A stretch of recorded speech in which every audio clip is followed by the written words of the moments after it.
The league is filled with elite young talent right now. It's more talented than it has ever been, and every team is oozing with talent. There are some players who have made their marks as high-level stars and superstar talents at super young ages, like Luka Doncic, Trey Young, Shai Gilgeous-Alexander, Ja Morant, Jason Tatum, Devin Booker, Donovan Mitchell, to name a few. All of these players are well-covered stars and deservingly so. While the spotlight is taken by these young stars, there are many under the radar young talents who are far from that level but have shown immense potential and given us production to be given a lot of recognition, and they aren't. One such player, and in my opinion, the most underrated young player in the league, both now and potential wise, is young Hawks center Onyeka Okongwu. Let's talk about him. They be like smoke. Yeah. Can you teach me how to dirty? You know why? Cause all the bitches love it. All I need is a beat that's super bumpin'. And for you to back it up and dump it.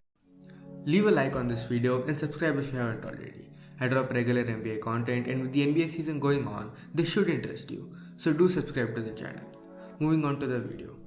Before talking about Okongwu, we need to acknowledge the season the Hawks are having. The Hawks have been super disappointing, coming off a conference finals run after which they were expected to maintain their place as an Eastern Conference powerhouse. Well, they haven't.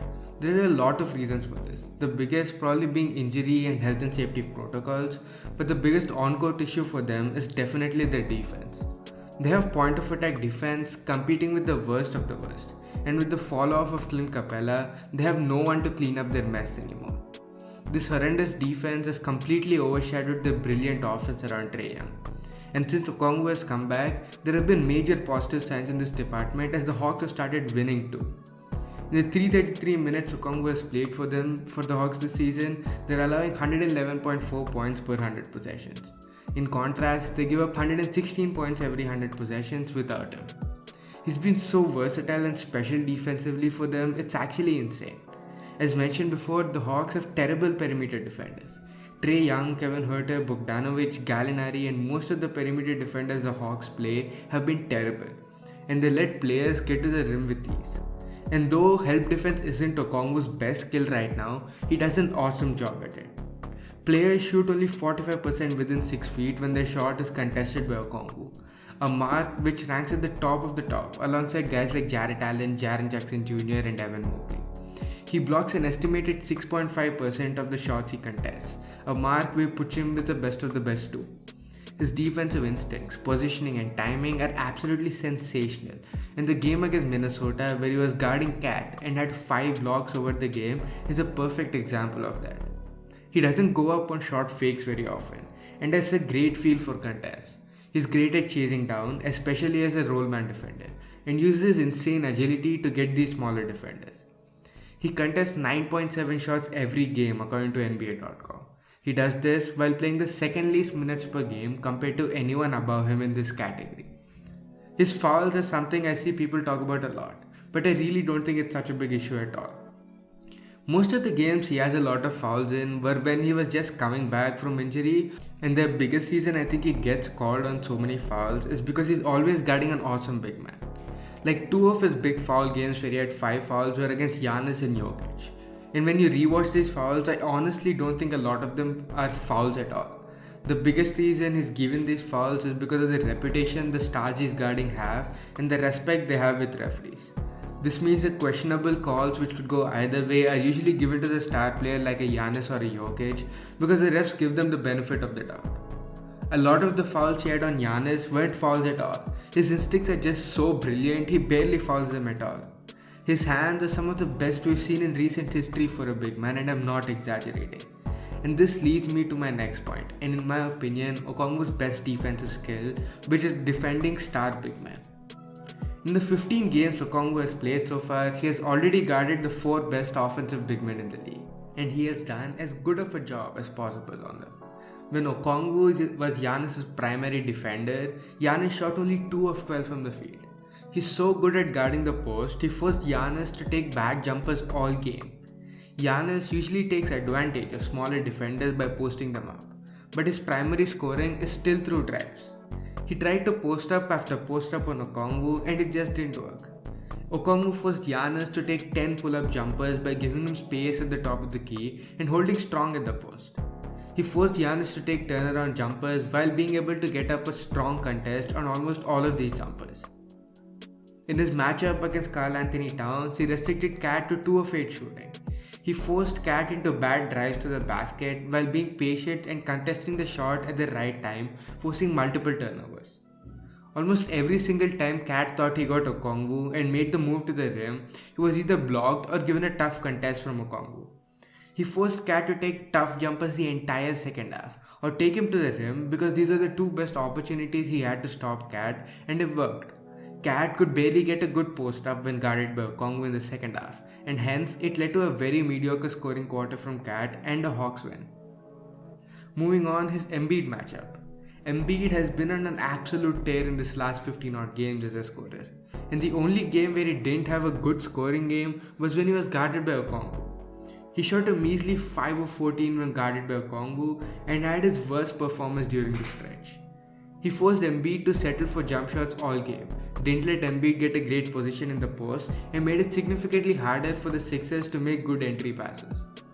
Embiid took over 5 turnaround jumpers, almost all of which are tightly contested by Okongwu. He dominated in the tries because he's Joel Embiid, but Okongwu made as tough as one person could make it because the Hawks' help defense was weak all game. Okongwu held his own in the post using brilliant hands to make it harder for Embiid to dribble, something you can't tell about many players in the league. All in all, Okongwu has been a brilliant man defender. He's only 6'8", which is significantly smaller than any of the guys he has guarded, but still does a brilliant job at guarding them. He uses his strong frame to make it tough for them to get past him at the post. All of these players thought he was much smaller than them and it would have been easy to get past him in the post, but it just doesn't work like that. He shows major shades of Bam in this department. He uses super long wingspan, brilliant hands and agility to make it tougher for them to get good shots. He uses wingspan to make it tough for them to get past him, uses his hands to disrupt their drives, and uses agility to make up for lost ground by blocking them from behind.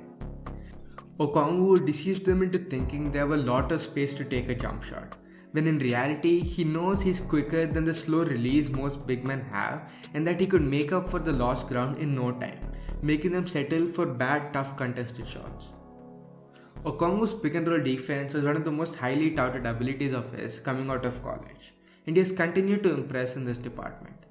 He uses his hands to do a great job stopping the roll man from getting an open look, while using his instincts to track down and stop the ball handler.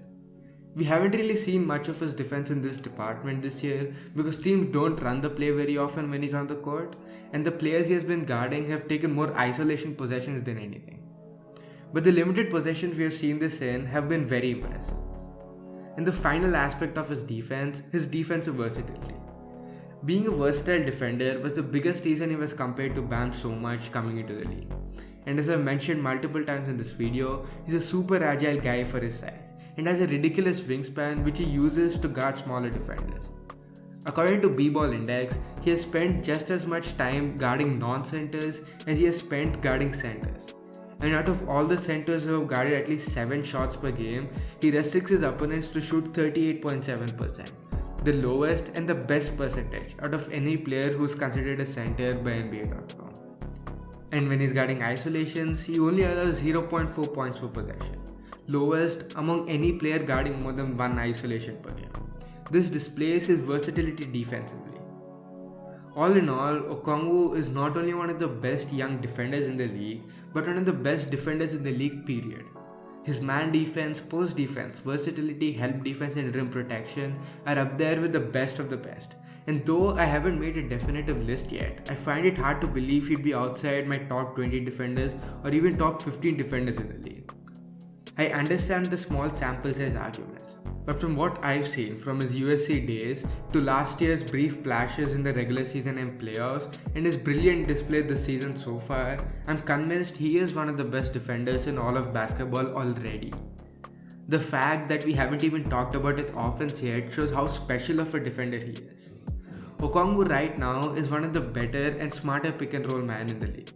It is a small sample size, but Okongwu is shooting 86.7% of pick and rolls and has been brilliant in this department. He's also using his rim gravity to generate 2.5 assists per game and generating 5.6 points through this.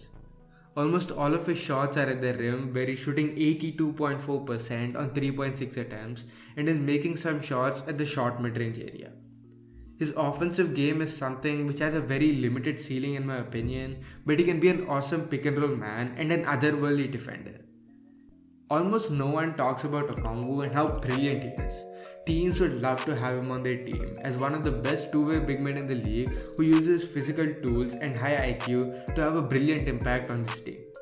He's going to be one of the best centers in the league and is already one of the best defensive players in the league. With that, we've come to the end of the video. Be sure to leave a like and subscribe if you haven't already. Or just kind of what was your overall approach on him? Guard him. Just guard him. I know how to play defense, and he just told me, one of the coaches told me you're guarding Carl Towns, and I did.